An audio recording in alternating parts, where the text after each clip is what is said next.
So technically I'm like 9 hours late, because it's the morning after, and this airs at 2 a.m. for me where I come out. So it's 10 a.m. right now. Deku's already trending like worldwide, or at least in the United States, and I've already seen like 4 other reactors thumbnails, and I'm like, oh, like instantly. But I know it's gonna be incredible. A lot of people have been hyping me up, so I had to, because I know my boy's gonna go plus ultra. I know it.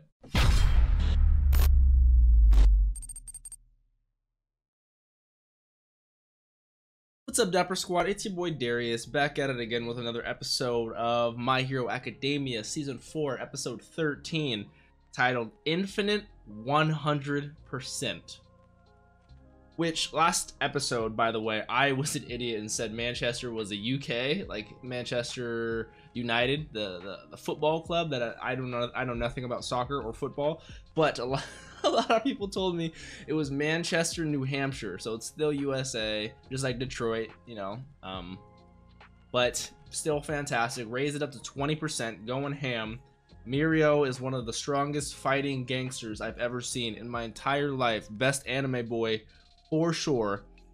He got Night Eye, putting in so much work, taking so much damage, being so worried for my boy Deku, and then at the end of all of it, you have Eri coming back and saying, no, stop fighting these guys, I will come back to you, just leave these guys alone. And then Deku on top of that saying, no, Eri. Like, it's just like unbelievable, and I have no idea what's gonna happen, but I know it's gotta be crazy. Now remember, I'm gonna throw out my plugs right here. I'm about to get into it real soon. With certain shows like My Hero, Dr. Stone, Promised Neverland, I cannot put the reaction on YouTube. I'm forced to put it on another site. So just click the top of the link in the description. Should be nice and easy, a nice long reaction for you guys. And come back here for your thoughts and everything, for my thoughts on the episode and everything like that. If you guys are new here and want to join the Dapper Squad, want to stay along, make sure you guys subscribe. If you guys want to see the entire uncut episode in the corner, or maybe early access to any of the other shows I'm watching, like Dr. Stone, Konosuba, stuff like that, check out the Patreon. Other than that, let's hop into this. My Hero Academia, Season 4, Episode 13.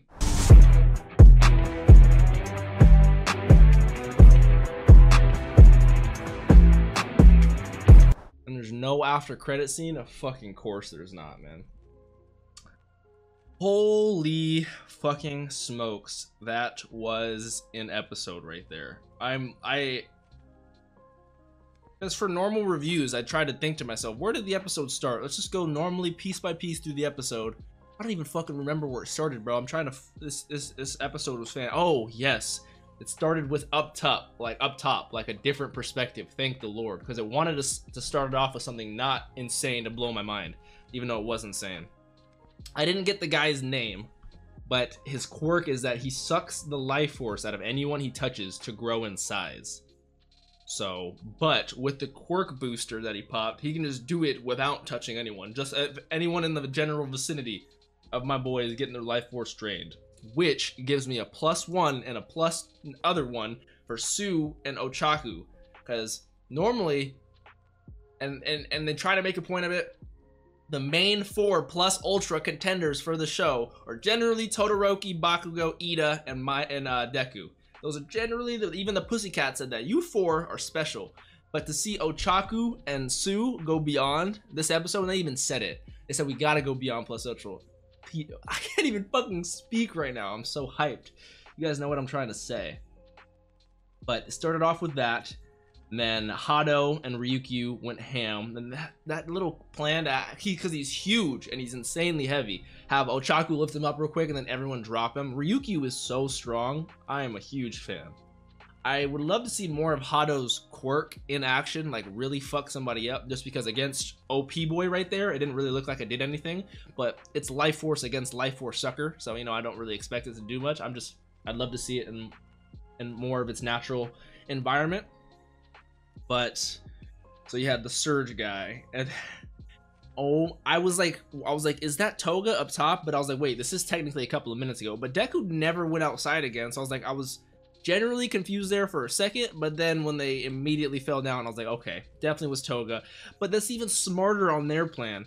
that twice made a compressed clone, which the clones are able to use their quirks to the fullest. So Compress was able to compress them, able to get out of the situation very easily. And then once they're on the surface, Toga is able to direct the other heroes back down to help Deku, because they know he's struggling down there with Chisaki. And so the other heroes are going to be able to help Chisaki, while the villains are able to go behind both of them and possibly get Eri.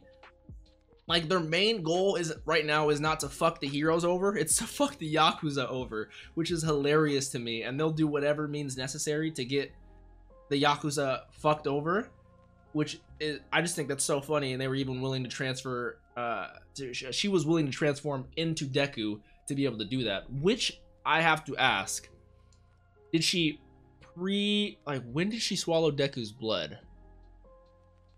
Did she, because we know she's had Deku's blood from the provisional license party, because she was attacking, which is actually weird when you think about it, because she was the one at the summer school, summer classes, summer camp, that's what I'm looking for. She was the one who attacked Ochaku and Uraraka at the camp. So it's actually very ironic that she's helping them out to go help Deku out, which is because she really loves Deku. I don't want to say love, but has a huge crush on Deku. And I think she got that blood from the provisional licensing exam, like I was saying. So did she use up that little divot of blood right here, like all of it, all her Deku power, or does she just, once she drinks that, I mean, because we know her quirk, a cup equals a day of transformation. Is it, like, let's say way back in the day when she got that blood from Deku, could she drink it then, just store it inside of her and then just use that, whatever transform ratio that is that she has in her body, just whenever she wants? Or did she do it before she infiltrated the Yakuza, but then she would have no idea that Deku was coming? I'm sure it got explained. I just missed it myself, and that's crazy because I try to pick up on little things like that. But still on the whole villain side right there, the League of Villains, I love what they said, go beyond plus ultra. They said go entropy plus chaos or something like that. It's their own little twisted 180 version of it, which I just think it's fucking hilarious that they say that. It's like to a T. And Compress, even the clone of Compress still has his arm off, which is kind of crazy, kind of cut off. Which he wants definitely revenge for that, which I get him. Don't get me wrong, I get him.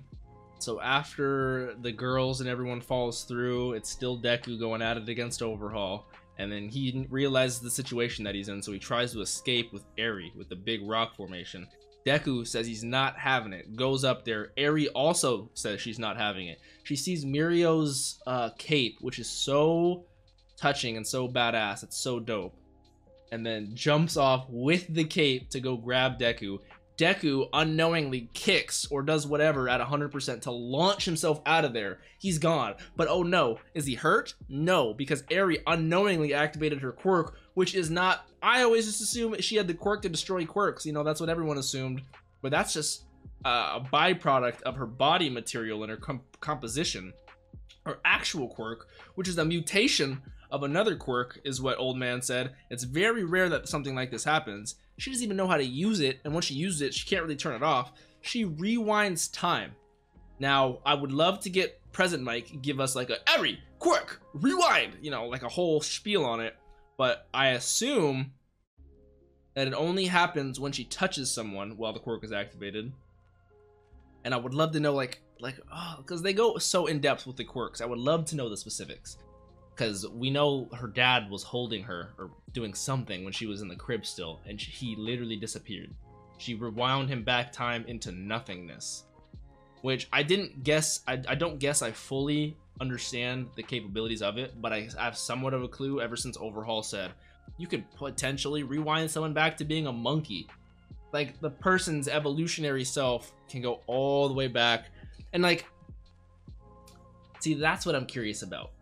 Is it physically that person, or, yeah, because, yes, so, because she can make Deku's arm and leg go back to before they were in pain, before they were broken, so he doesn't feel any of the pain. But in order to remove someone's quirk, you're not technically bringing them back in time to where their quirk was removed, because they'd be, the average, what, quirks show up when you're a little kid, so they would be, what, 2, 3, 4 years old? So I want to know the details. Is the bullet just it's I know the bullet is physically erasing the quirk genes stuff. Like, is it though? Because then they're gonna sell the serum to make it come back. I definitely know I'm gonna get more details on it. I just can't wait to get more details because it's so crazy. It's so well thought out and it's crazy.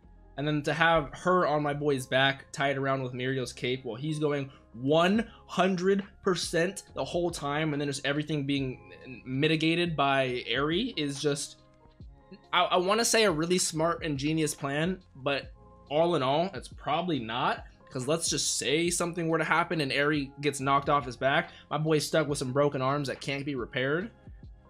But it was a genius and amazing plan. I don't want to say it is, but it was. You know, and it's fucking... Whew, man, this show is incredible. I literally sweat. Thankfully, this is a black shirt and you guys can't see my pit stains, but I sweat throughout that whole episode. I am on the edge of my seat. I think I have a couple of questions here from my boy Mr. Twitchy on the Q&A section. If you guys ever want to ask me any questions, now will be the time where I answer them. So just check out the Discord down below. I actually missed one from last week because I uploaded the video a little too soon. And then so I'm gonna have his last week question and then his this week question right now. So for the question for episode 12, he says, if you had to guess, how many times do you think Overhaul reset Eri? With that answer in mind, what do you think of her decision to return to him so she could try to save the heroes? Yes. Okay. So I mean, this show is not going to be overtly dark. It had a great visualization of Overhaul cutting blackness and then showing fresh new bandages on Eri's body. So you put two and two together, he was slicing her motherfucking limbs open left and right. And if anything were to get too much for her, he'd kill her and bring her back instantaneously. And he doesn't look too much older from when he first started researching Eri. She doesn't look too much older, but it's clearly been at least 5 or 6 years because she went from like a toddler to like 8, 9, or 10-ish.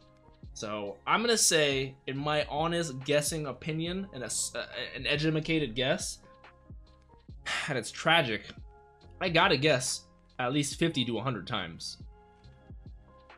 Because you gotta think, it's been years since they've been together. It took, what did they say, a month for, was it a month or 5 months? A month for 5 bullets.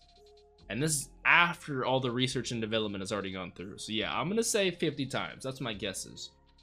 And do I think, what do I think of her decision to return to him? I think it was justified on her part immensely because he has drilled it in her mind that she is cursed and that is all her fault, which clearly it's not. But if that is the way you've lived up and you are assuming that every time I do something wrong, someone's gonna die for it at my spot, the one person who has ever shown me kindness ever, Deku, right over there, and then the second person who has ever shown me kindness ever, Mirio, right over there, they're about to die. I get why she did it completely. I've seen some reactors be super mad at her, which in the heat of the moment, these are your boys, I get it, but I get why she did it 100%. It makes so much sense. And then my boy's episode 30, great question though. Thank you, by the way, Twitchy. I appreciate that. And then his episode 13 question, which is today's, have you ever broken a bone? How do you think it would feel to instantaneously break most of your bones in your body, only for them to immediately be healed, only for you to instantaneously break them again? So yes, I have broken 2 bones actually. I've broken both my wrists. One when I was around 5 years old, and one when I was a junior or sophomore in high school. And because both my wrists have been broken, I'm able to like touch my arm and like be super flexible with them. So like a lot of people can't do that. But I remember it was immense pain. Like I like to think I'm a tough guy, and if like I really hurt myself, I'll be able to keep it in without crying. You should have seen how much my ass was bawling when I broke my arm. And then my dad, funny story, my dad didn't think it was broken. He just thought I was being a pussy.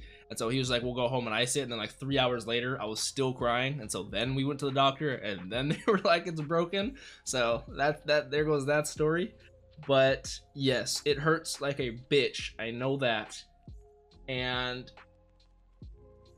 like we saw the visual effect that it had on him, like it has like the ringing anime effect where it's like and he's like and he's going through immense pain, but then he goes back to, it's like, how could I try to put it into something that's relatable to me or an average human? But it's kind of like, it is, I mean, I don't know, because like when you have a broken bone, like Like, I remember being in the the ER room. Like, you know how when you go to an ER, you have to wait in the waiting room for like an hour before they choose you. I remember being in the ER like this and trying to keep this guy as still as possible, no matter what. So the moment you move a breaking arm, like the moment the joints and the nerves feel that there's that looseness and there's no tension and everything's just scraping against each other, it's immense pain. So my boy to be going through that, because he's not just like me. He's not like, he's going out there putting in work. So I honestly can't imagine. Like, what was your question? Can you imagine how do you think it would feel? I can't imagine the pain that, like, they had, of course, the anime visual of it, but I cannot physically imagine how painful that is to his body. And then for Eri to just pop her, it's just crazy. This episode was fantastic, man. This was an amazing episode. Like, I'm definitely gonna rewatch this in probably like 30 minutes. You guys have no idea. But I'm loving it so far. It's great. I think I'm going to end the episode right here, hop into some more videos. If you guys enjoy this, please leave a like. Let me know what you thought down below. As always, I appreciate y'all. Thank you, Dapper Squad. Remember, guys, subscribe. Peace out, y'all.